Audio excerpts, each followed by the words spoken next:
Hey guys, what is happening? Coming back with some video. We're gonna do some bridge map.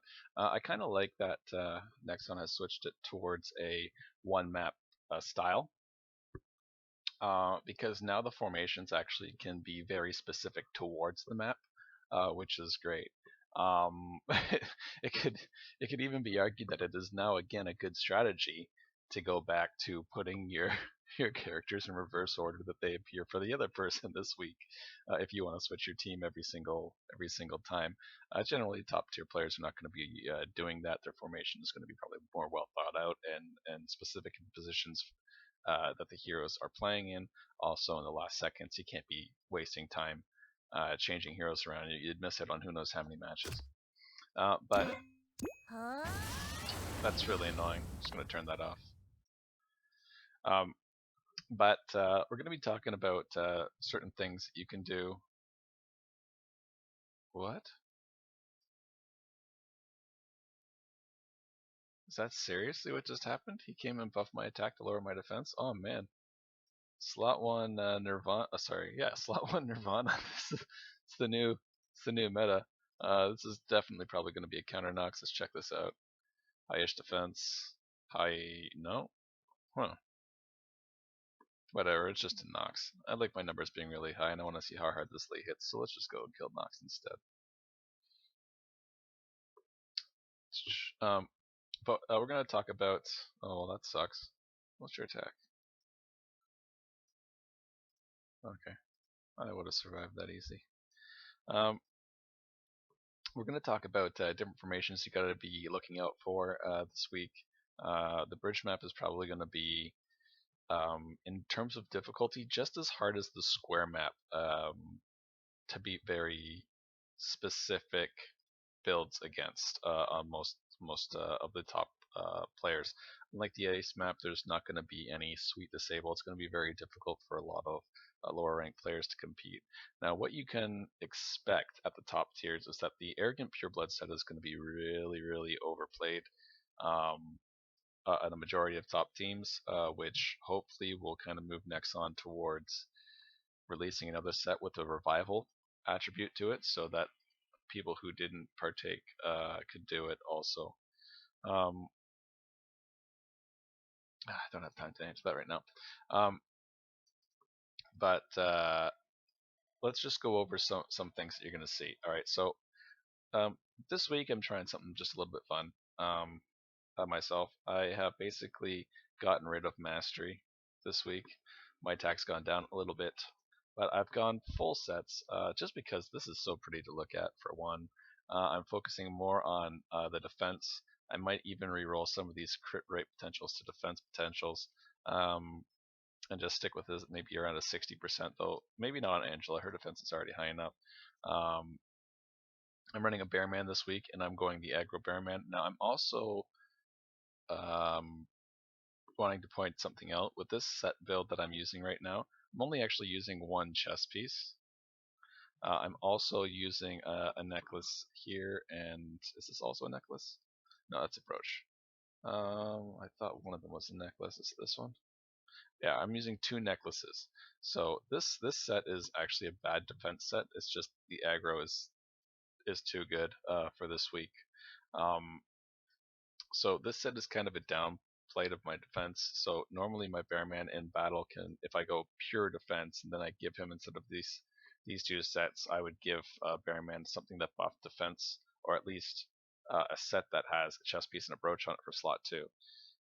And for slot 4, I would probably have something like the Earth Defender set on him for the obvious reasons.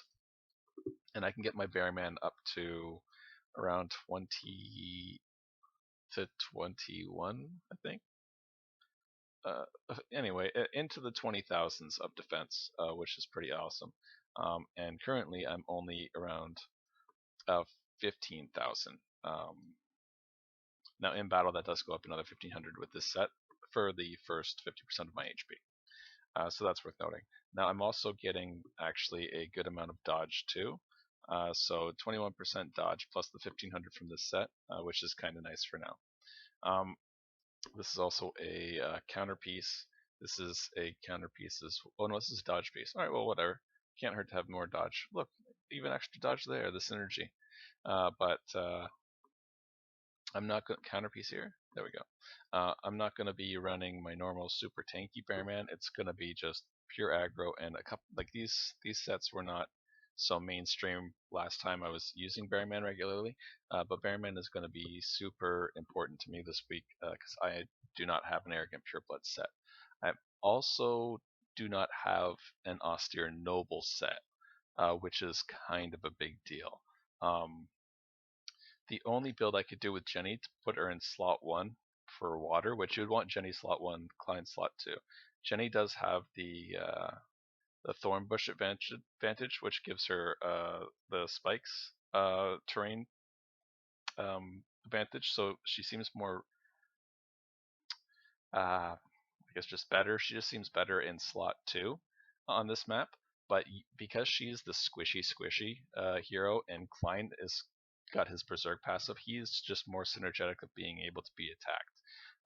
He won't be able to get the spike advantage without something stupid on him, like a Thorn Bush buffing set, like this piece of crap. What I can never remember its stupid ass name. Gurgus Sandstorm.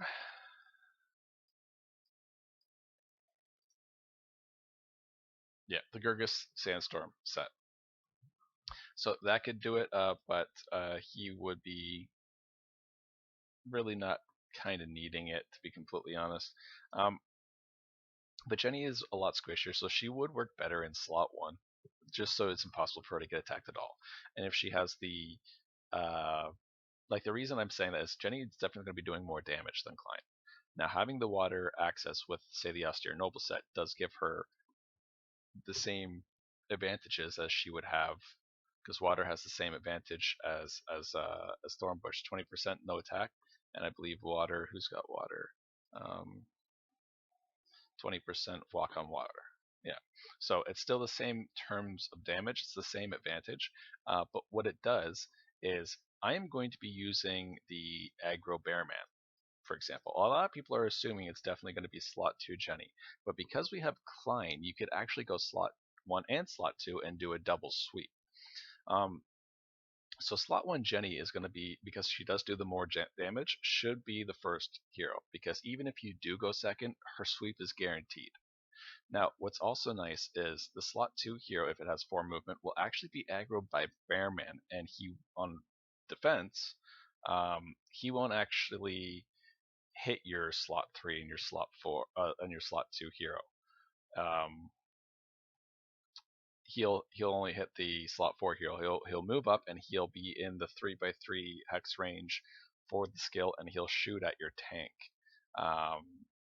So Jenny, like, it's kind of like wasting your attack with Jenny, because even if you do get the attack off and die and revive yourself with the Arrogant Pureblood set, then your next attack is still going to be the second skill instead of the third skill, so you won't get a good sweep. Things are going to be out of position. You really want it to happen immediately, so you will get a guaranteed sweep with Jenny, or at least I believe it is a guaranteed sweep from the slot 1. Moving up, it will take the water position to maximize the damage, the AI will, and hit both, in my case, Bearman and Klein. So that will be a guarantee if you can get the austere set on Jenny. Now, the trade-off is, instead of having the Arrogant Pureblood set on Jenny, you do still need 1 extra movement, so you'll have to probably run something like the Frenzy set on slot 2 to get her that extra movement. Whereas if you don't have a Frenzy set and you have, say, a Pathfinder set for slot 4, then you're kind of stuck with Jenny on slot 2, but she's much weaker in slot 2 than she would be in slot 1 this week, contrary to popular belief. Not that slot 2 is going to be bad. If you go first, if you do go first, then, which is going to be half the time, your slot 2 is just as safe as your slot 1, because it's impossible to get something. Well, let's see, is it really impossible? If I put 5 extra movement on, say, I'd have to look into it. I'm not sure if there's any hero that with 5 movement would be able to get to your slot 2 and kill it from your slot 1.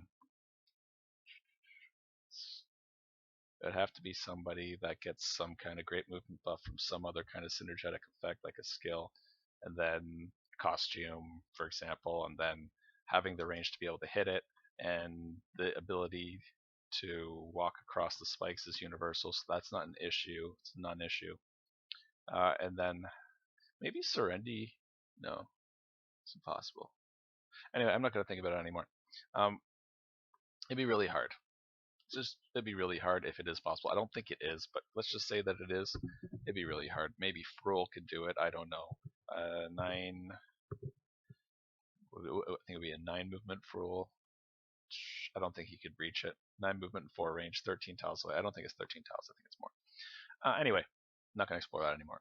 But I already completely lost my point. But you would have to sacrifice. Now, Jenny, I do believe, is currently bugged. So you really don't need to have the double battle suit build. So if you have the austere noble, what that does actually is it makes up for quite a lot of the attack that you would have lost, or sorry, gained from the 60% buff. Because now it's another 2400 flat attack that benefits from probably around 100% increase in attack if you have, like, say, the beast range set equipped.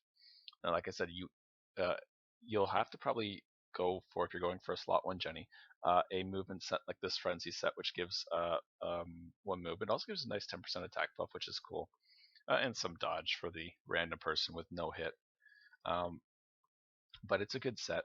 And then you would have, let's say, your austere noble set, so you have the water access, and then your slot 3. Now, also in slot 3, what you could do is, again, if you do not have, like, Jenny can use this. Here we go. You only need 2 pieces, and coincidentally, this is a bow, this is a ring, so and this is not really important if you only need 2 pieces for the water access. So this is a very easy set to get the water access. But generally, if you're, like, we're talking top tier players here, most of them are definitely going to be going for the 4-star austere. Now, options. You don't have the austere, then this would probably be a good set to have, and then you could have a pathfinder for your extra movement on slot 4 for generally the same effect, because you would be gaining, you know what, you would still be losing 2400 attack, so, like, it's not ideal by any means. Ideal, it would be the austere noble set, and then you would have the beast range set for slot 3, and then for slot 2 you would have a movement set like the frenzy set for your 4 movement. And I think that's going to be the best build. Jenny, obviously, Klein's set, and then the Born Assassin set would be the best sets to have for slot 1 and slot 5. It's just the 2, 3, and 4 slots that seem to be the most variable recently. The 1-star sets are getting a lot of sweet upgrades recently, which is smart on Excellent's part because it appeals to all players because everybody has 1 slots open. But the 5-star sets are very difficult to build. I'm abandoning Mastery this week, like I mentioned before, and just trying to get some more defense. So I'm just trying to be able to survive sweeps. I'm even thinking of dropping the Ghost Step set. I think the Ghost for the Pathfinder again this week for my Lee. I'm not afraid of any kind of status effects currently because I'm running a full Gold Dragon set. But I think I might even drop Lee for Lena, to be completely honest, just because Lena is not an attack type. And I think that she would just kind of fare better. It's just expensive to switch everything around. But because she's not an attack type, I don't have to worry about Slime King sets on Angela's and Klein's, for example. Because it works pretty damn good, to be completely honest. I have sacrificed quite a bit of attack on some of my characters. Well, I've only lost maybe like 5 to 800 attack on Klein. I lost like 4,000 attack on Lee. For not equipping. Like, that's the difference between this, which I haven't rolled potentials on this. Like, I'm so broke on 5-star pots, but this was just what it got. I got it from the last free cap pull from the last event. This was very last day, very last pull for the free 2 pieces of equipment you can get. This is what I got, so that's pretty badass. And then as I enhanced it to 10, this is what this is what came up just by itself. So I'm not going to invest infinity potions for the next forever to make it better. But this swapping with that, pay the 10 crystals to show you the difference. 35,782.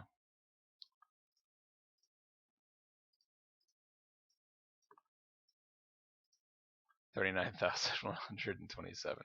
However, if I equip this, you'll see that my battle score for Lee goes up for some reason 3,040 points.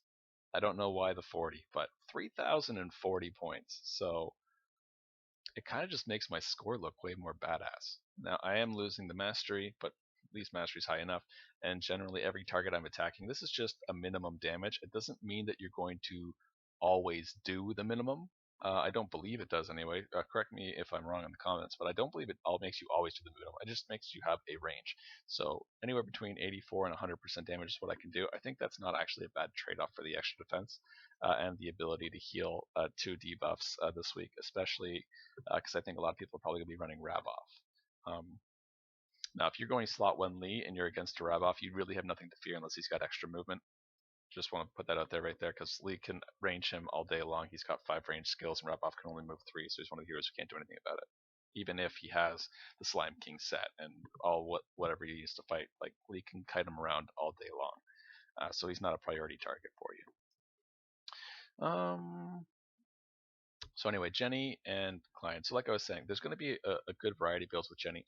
On Klein's side, he does need 1 movement, so it's up to you how you do it. I would suggest that he gets probably a Pathfinder set if you are going for that build. I am not going for this build.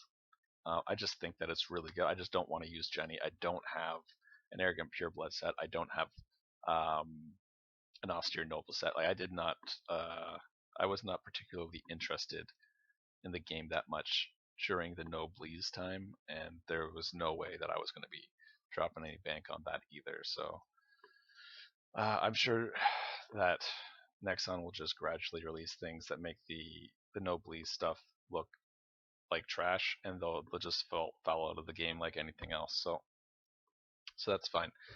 So I built my client just basically to survive. Keep in mind that he will get an extra 2,000 defense and 18,000 HP at the start of combat. So he's basically just like you're gonna have to imagine this as 15,000 defense for the turn 1 starting defense, and then he's got over 120,000 health, probably close to 130 because Bearman sets also grant HP buffs. But the build that I'm going with this week, as you saw, I just don't want people to think certain things about certain formations. Like this is what I'm going with. I only have Angela in slot 1 over Lee because most people have a slot 4 rock. It's just easier this way. If I might switch it up a little bit here and there, I might even drop Lee and put in a slot 1 Lena the last minute with a gold tiger trick for if like in the last 10 minutes that everybody is using the same Jenny Klein sweeper formation on attack for the top 10 and all the people that I'm directly competing with for the top spot this week. Maybe I'll just put a Desperado Gold Tiger set Lena with a Frenzy set on on my slot 1. So when my slot 2, 3, 4 gets swept, then I have this super powered Lena with a crap ton of dodge that has crazy stats and is not going to be taking very much damage from any paper types. So especially not at the other end of the map if they've only got 4 movement too. So I would not have to worry about Beast Rain and Dasimir sets from the slot 1, slot 2s, and I would just have to hope that they don't have like an Infinity Attack Crut in slot. I guess it would be slot 3. If it's in slot 4, it would be really weird. But all I would have to do is hope that my slot 2, for example, which if I was running slot 1 Lena, it would be slot 2 Angela, would go and kill Crut, which she's definitely going to do almost all the time. So I think that would probably be how I would defend, or kind of switch things up in the last minute, just to hope that I get a couple cheesy defense wins or something like that. I might not do anything just because I'm lazy that way, but it'd be fun if it worked. The worst part is I don't get to see if it worked. I can only just look at the battle record and hope that's what happened. But let's go into a match. I don't have anybody super good. I should have saved, or who's using what team? Spirits is not using it. I wish I had somebody good to attack that was using the Klein Jenny. He's going Klein Jenny instead of Jenny Klein. I think he's switch that around, but Blue does not like wasting all of his money to switch around his crystals to switch around his. I'm currently slight advantage. Sweet. I think I'm going to get to read that a lot because the way that I have my sets arranged is super advantageous for how it displays my battle score, but it's generally 3 to 4,000 higher than I would optimally build my characters. Like with my overpowered, just regular old necklace, for example.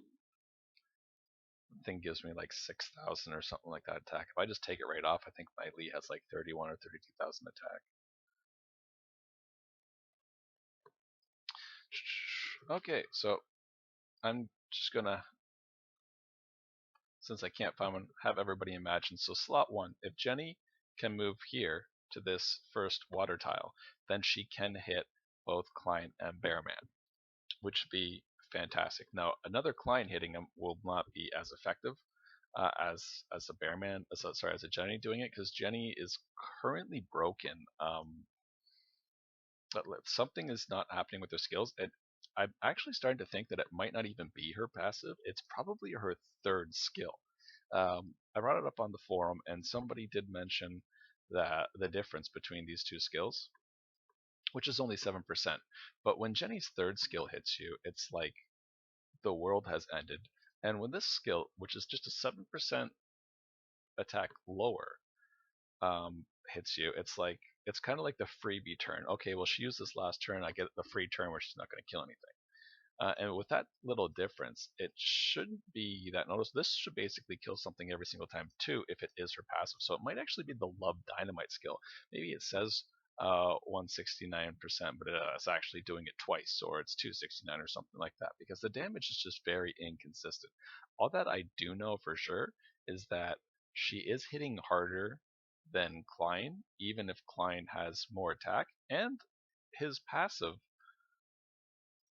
is high enough to get him his 6.8% can go up to 9 times because it's every 10% HP drop.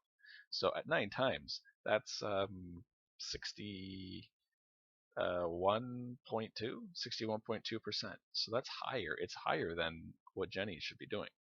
So that's what I just don't understand. Like, Klein obviously is like the Jenny with way better stats that could actually get attacked and survive. That's a pretty badass looking Klein, actually. I think I'm gonna be doing pretty well this week. Maybe I should give, instead of giving Klein the Klein set, maybe I should just take it right off and give him the Gold Dragon set, the Omni set. Anyway, no more theory crafting. But Jenny is doing outrageous damage, but her second skill doesn't seem to be as, like, it does still hit hard, but it's not anywhere near as effective as her third, especially considering there's only a 7% difference between them. So it might not be that her passive is bugged. It could just be the Love Dynamite skill is not acting properly. So the devs did respond to me on the forum. Hopefully that they do get to the bottom of it and find out what's wrong with it and actually fix her. I hope that they don't overreact and nerf Jenny. I think she was perfectly fine the way she was before. I don't think she needs a nerf. I just think that she needs to be looked at to make sure that everything's actually working properly. Somebody suggested this might act as a separate modifier. Actually, tons of people have that it's interpreted, instead of increase the damage by 50% to the crit damage, stat, to increase the total crit damage by 50%, which would be a separate modifier, which would be absolutely enormous and completely unfair. It's like having a terrain advantage instead of a terrain advantage of 20 or 30%. It's a terrain advantage of 50%, and then you can still get a terrain advantage of 20% on top of that. So extra modifier is super super overpowered. So hopefully they find out what that is. But Jenny, slot 1, let's go back to that, will be able to sit here and sweep and kill these 2 people. Now, Bearman's not dying anytime soon. I'm going to actually not kill Jenny, just so I could demonstrate how I'm going to be defending the second slot character here. So I'm going to leave Jenny alive. If I move my Lee here, then Jenny will hit all 3 of them because she'll be able to reach it in that way. So I think I'll just go and I'll attack Muzaka and just not kill him. That's fine. I'll let Muzaka kill Lee. No fear here. Alright, and oh, what the? I really should have checked to see if that was a 4 movement, Jenny. It's a 7 movement. So why did she go here and not attack from the aggro man? Whatever, I guess it's not 100% right now, but what a terrible time for it to work, as I just went on and on about how I'm going to be doing this. But generally, the Jenny will come up and attack Bearman, so I'll be able to survive those ones. But the slot 1 Jennies, who are definitely going to be hitting harder than the Kleins, will get a bigger advantage if they go on turn 1, because they can still hit the same 2 slots. And then with the Klein, they can still hit the same 2 slots again. So it's not like anything's really changed. It's just that you could prioritize a wasted first slot hero into an active fashion down the 3rd slot hero. And it would be completely unavoidable as a turn 1. I'll kill my only. There we go.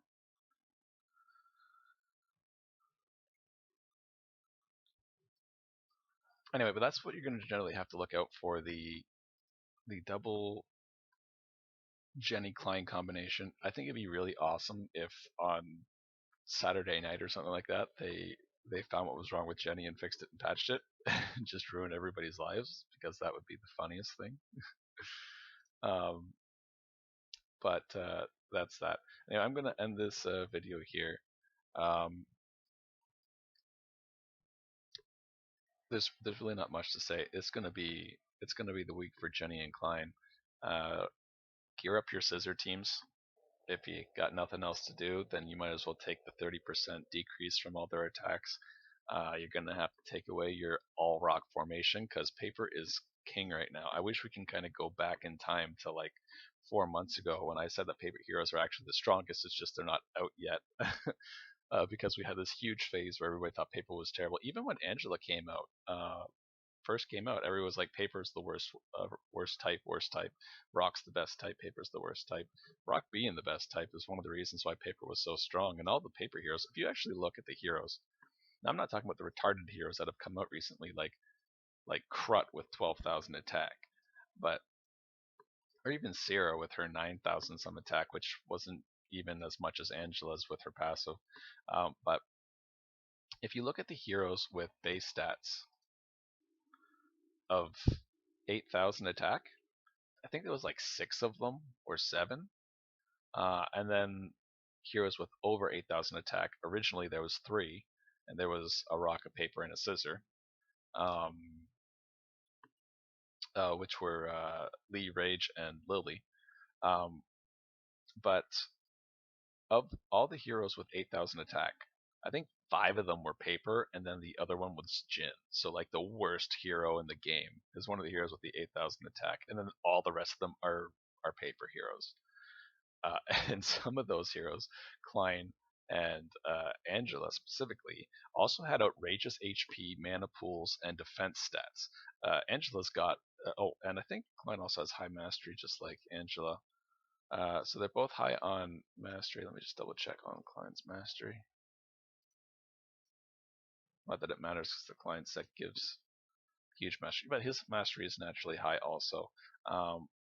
But Angela also has one of the highest crit rates in the game too. The highest crit rate in the game is a tie in the 1200s between Fruel and Lee, and Angela's got like 1,000 crit rate naturally too. So like, there's these outrageous characters with like blow your mind stats,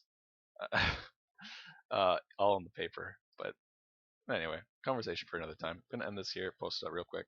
I'm gonna do a review of Crut and some of the changes that I haven't been able to keep up with, and some opinions talking about certain heroes, um, rise and fall, kind of a lot of the changes that have been made to heroes. Um, Tower of Dawn being absolutely a joke nowadays. We're going to go over that, and we're going to talk about New Bell and New Sion also, because their stats. Well, I think I mentioned before that their stats were actually really bad, and I would never ever use them, regardless of their skills. And then they changed their stats to be outrageous. So now Sion is the highest attack scissor hero in the game. She's also got 800 mastery and 1100 crit rate. So talk about a badass right here. Now I don't think her. Anyway, we'll get to that in the next video.